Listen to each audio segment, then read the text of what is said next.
Well, thank you, friend. Shabbat Shalom, and greetings to you all. Now, last week's new moon in Aquarius triggered karmic responses in the world as the 11th month ushers in a period of examination of self, our hopes, our dreams, our wishes, who our true friends are, as it prepares us for the examination of deep and hidden subconscious issues that begins in a few weeks as the spiritual year ends and begins again.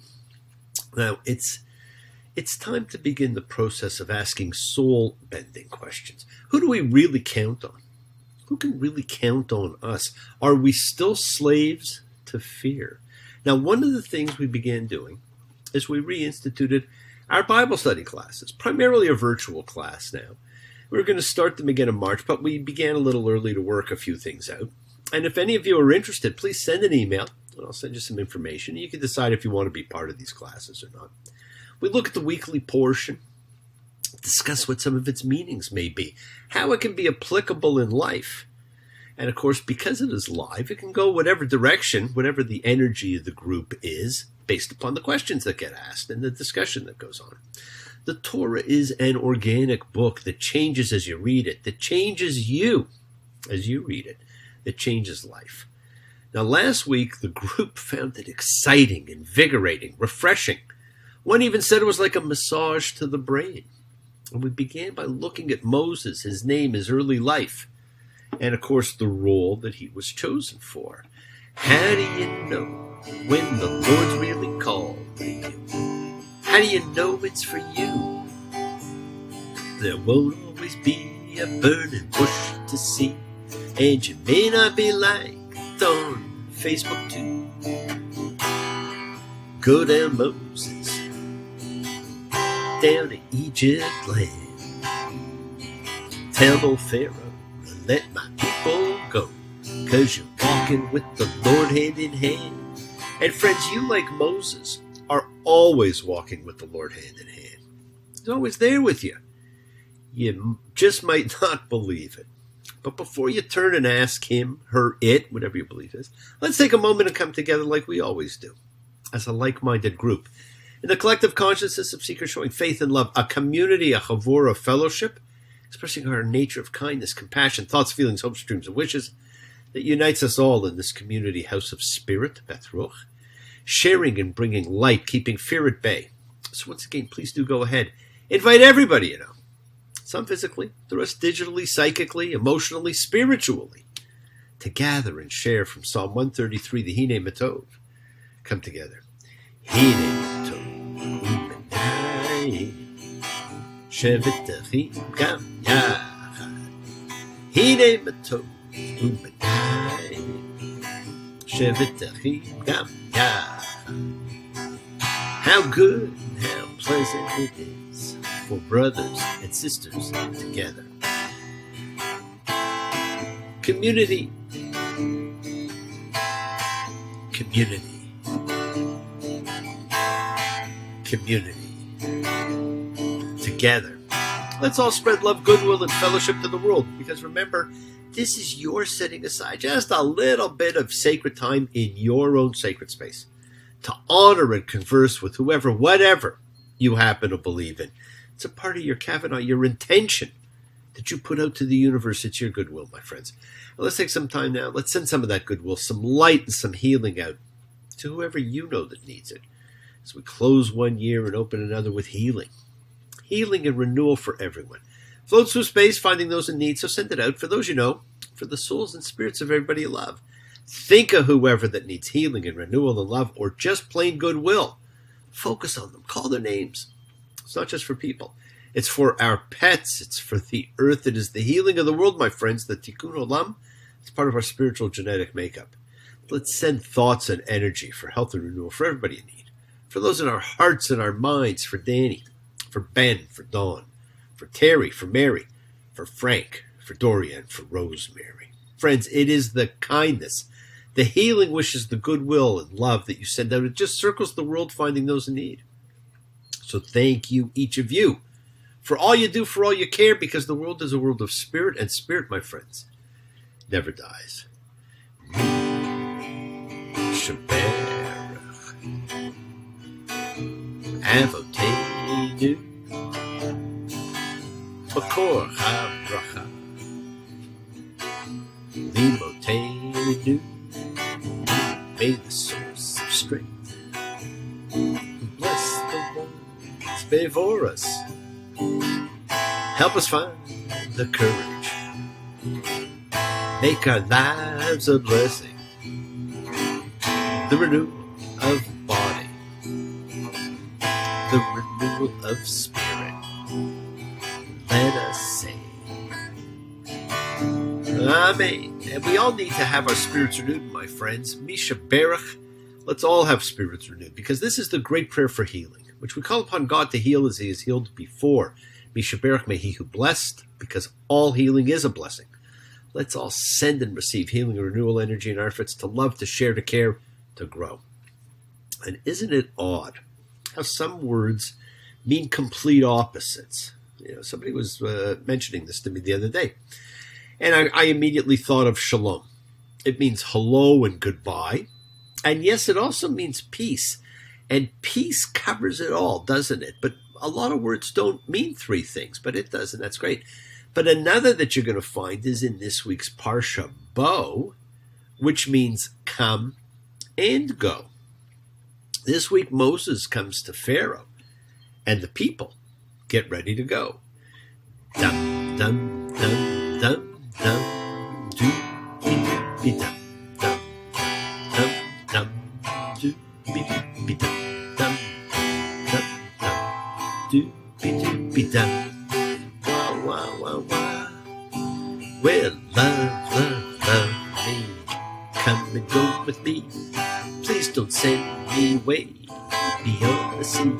I need you, darling, so come go with me. Now, last week we talked about three separate pieces of a story: the introduction, the climax, and the finale. We're partway through the introduction of the Exodus, and we said the introduction is really the plagues. And we did the first 7 last week, and they were blood, frogs, lice, beasts, meaning the swarming creatures which attacked them, pestilence, boils, and hail. Any one of those can bring a nation to its knees, and altogether, it's a death knell for any country. These were all part of an elaborate character introduction. Exodus 10:1. And the Lord said to Moses, "Come into Pharaoh, for I myself have hardened his heart and the heart of his servants, so that I may set these signs of mine in his midst, so that you may tell in the hearing of your son and your son's son how I toyed with Egypt." Wow, this is your reminder of who is in control and why this is being done. Spread throughout the entire account of the plagues are frequent reminders that this is the purpose of the hardening of Pharaoh's heart, and that this is the purpose of the plagues. The Egyptian suffering in the plagues can always be understood to be justified, a consequence of cruelty. But still, the purpose of the plagues is not punishment. It was never designed for punishment, but rather it was to make the Lord, God, Yahweh, he who created, known. Now we're now ready for the last 3 plagues, and included with them is one great fallacy. And I want you to notice they get more severe and more targeted. The 8th plague is locusts. And Moses and Aaron with him came into Pharaoh, and they said, "Thus said the Lord God of the Hebrews, how long can you refuse to humble yourself before me? Send off my people that they may worship me, for if you refuse to send off my people, look, I'm about to bring tomorrow locust in all your territory, and it will cover the eye of the land. One will not be able to see the land, and it will consume the rest of the remnant left you from the hail, and it will consume every tree you have growing in the field. So many you will not see the land." Now that's a lot of locusts. And friends, locusts contribute nothing. They swarm and destroy. So this is the second plague that deals with swarms. Now in our modern life, swarm is the mob, but we're going to talk more about that at Passover. Each locust can eat its weight in plants each day. And a swarm is roughly 460 square miles and contains anywhere from 40 to 80 million locusts. So a swarm would eat 423 million pounds of plants every day. And remember, we're told that the swarm of locusts is so great, you cannot see the land anymore. So it's going to be way bigger than this swarm that I just told you about. It's a lot of locusts. And there's going to be nothing left. Well, Pharaoh wants to let them go, but he can't. His heart is hardened. The locusts destroy what's left, which isn't much, after which God sends the locusts away. He brings them in with an east wind, sends them off with a west wind. There's nothing left in the country. But God's not finished yet. Exodus 10:21. And the Lord said to Moses, stretch out your hand over the heavens, that there be darkness upon the land of Egypt, the darkness one can feel. This is a palpability that you normally don't get. This plague is probably the most prevalent in people's lives still to this day. How many of us still live in darkness? What is it you might refuse to see? Do you fear the light because it hurts your eyes? What can we each bring? What can we each do to help bring more light to ourselves and to the world? Right? It's an individual question. You can certainly start by bringing it into your own personal life.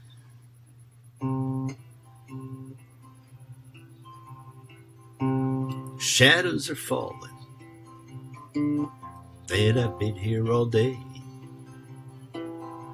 It's too hot to sleep, and time is running away.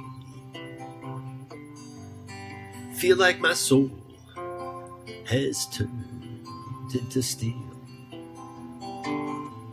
I still got the scars that the sun didn't heal. There's not even room to be anywhere. It's not dark yet, but it's getting there.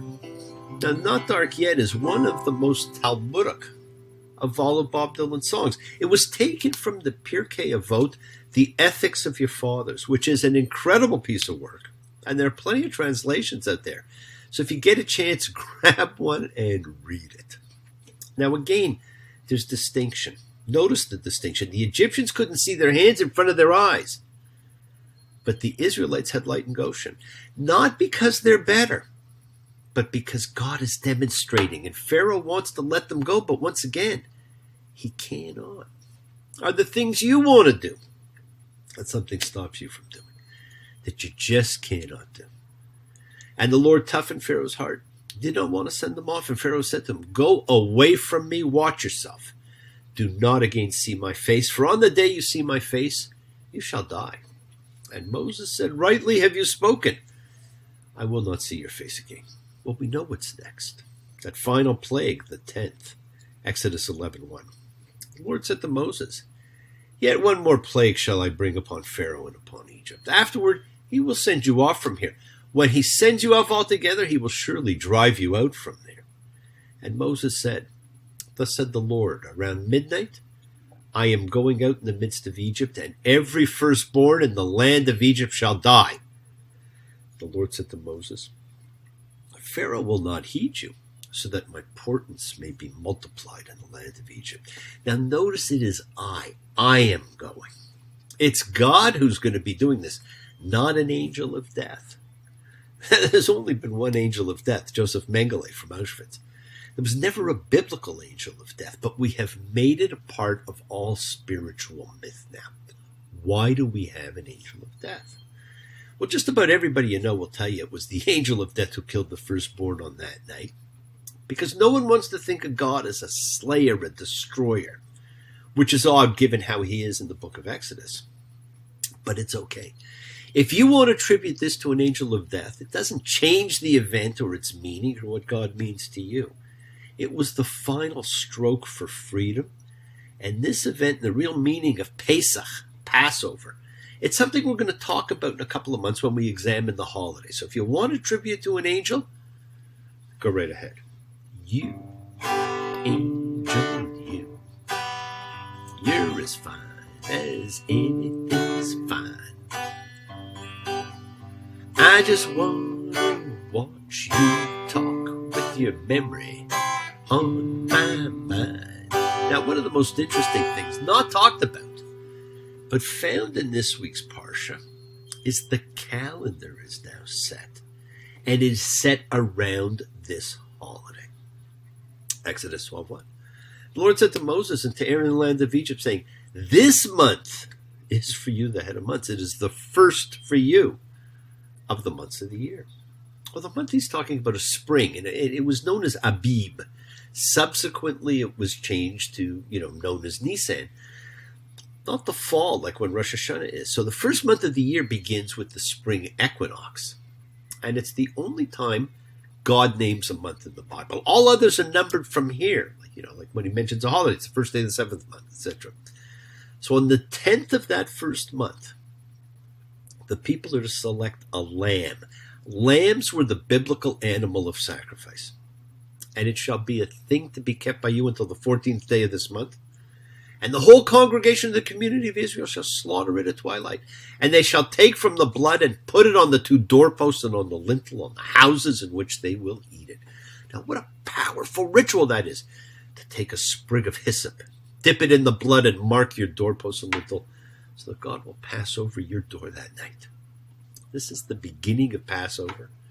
And we are instructed, and thus you shall eat it. Your loins girded, your sandals on your feet, your staff in your hand, you shall eat it in haste. It is a Passover offering to the Lord, and I will cross through the land of Egypt on this night, and I will strike down every firstborn in the land of Egypt from man to beast. I am the Lord, and the blood will be a sign for you upon the houses in which you are. And I will see the blood, and I will pass over you. No scourge shall become a destroyer amongst you when I strike in the land of Egypt. And this day shall be a remembrance for you. And you shall celebrate it as a festival to the Lord throughout your generations, an everlasting statute. You shall celebrate it. 7 days shall you eat flat bread. And it happened at midnight that the Lord struck down every firstborn in the land of Egypt, from the firstborn of Pharaoh sitting on his throne to the firstborn of the captive who was in the dungeon, and every firstborn of the beasts. And remember, we're going to talk about what the holiday means, what the plagues meant, and still mean what the food represented, what the real purpose of the holiday was, and still is in 2 months when we observe this holiday, which was, and really in many ways still is, the single most important sacred day in the Bible. Yes, the world is sacred, my friends, and so is everything in it. Express your gratitude, light a candle, make a wish. Celebrate your life and the lives of those you love. Share your feelings with them. Live free, be free, honor your freedom, be well, be happy, be blessed. Share and honor the light and all who live in the light and continue to shine. Continue to send everybody you know goodwill and love. Pray for peace and freedom for everyone, and end to terror and hatred. Remember, friends, we are a community. We learn together, we celebrate each other, we love each other. We share this right together, men and women equally. Let's send out love, not fear. Send out peace, harmony, goodwill, and healing to all who need it. And please do learn to forgive and learn to love, including yourself. Open your hearts, honor the relationships of your life. Tell those you love that you love them. Take advantage of the time you have. Enjoy the journey, because we take the twists and turns and the patterns that weave through the fabric of our lives. It's in our effort to grow, to learn, to be, to love. So please do love. Now, bless you all. Have a great week. Week of love and light, a week of peace, a week of miracles. Examine your intentions. Use them to imprint your will on the universe, because we set in motion everything that happens in our lives. Our intention, our kavana, our cause, our effect, everything's linked. As I've said, you always have time to forgive and to be forgiven, because you have the knowledge of what's good and bad. So acknowledge what you've done wrong to yourself, to God, and to any person you've wronged.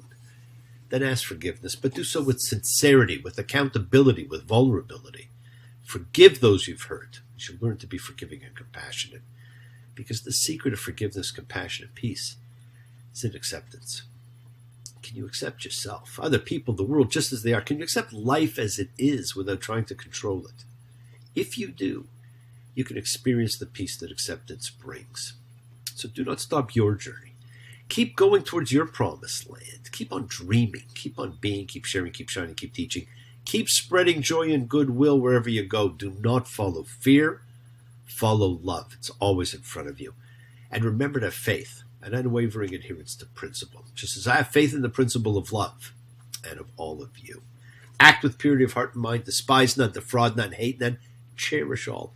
Honor every child of God, every creature of the earth. May all people know peace in this year. May you nurture kindness and love everywhere you go. Work to be present in the body. Expand your heart, quiet your mind, because the deepest source of your real power lies in your consciousness and your ability to be mindful, to be aware, to be present in all of life's circumstances. Make the most of your time in this life. Continue to touch and transform lives around you, because you're never alone. You're forever blessed, and you have the ability to bring blessings to everybody you meet. Health, love, renewal. To everyone you come across. We're all energy. Energy cannot be destroyed. It can only be transformed. Your words are your power to transform, to love, to bless. So be generous. Bless others. Bless yourself. Love with the heart, because we're all part of a greater whole. Embrace love, not fear, forgiveness, not anger, and be there for someone, because someone will always be there for you, whether you know it or not. And continue to explore faith and belief and what they mean to you and you alone. And never accept shame as a natural state, because whatever you feel others have felt, whatever you've experienced, others have too. We share together. We learn together. We help each other. We are each of us simply trying to find love and acceptance and support we all have or could have. That special someone in our lives. So find them and tell them what they mean. And remember, you're never alone on your journey to your promised land. Watch your words. They may hurt you, but they can heal you. They may imprison you, but they will free you. Keep forgiving those you need to forgive, and ask forgiveness from those you need to ask forgiveness of. Each act of forgiveness is another brushstroke on the doorposts and lintels of your life. When the angel of death comes down after you, can you smile and say that you have been true? Can you truthfully say with your dying breath that you're ready to meet the angel of death? May he be a long way away. Now, thank you for joining me, my friends. Have a great week. Keep noticing the miracles in your life and keep sharing the light. Practice forgiveness. Be thankful, be gracious, be kind, be loving. Believe in yourself and spread a little goodwill to the world. Keep freedom as your goal. Shabbat shalom and blessings to you all. Take care. Bye.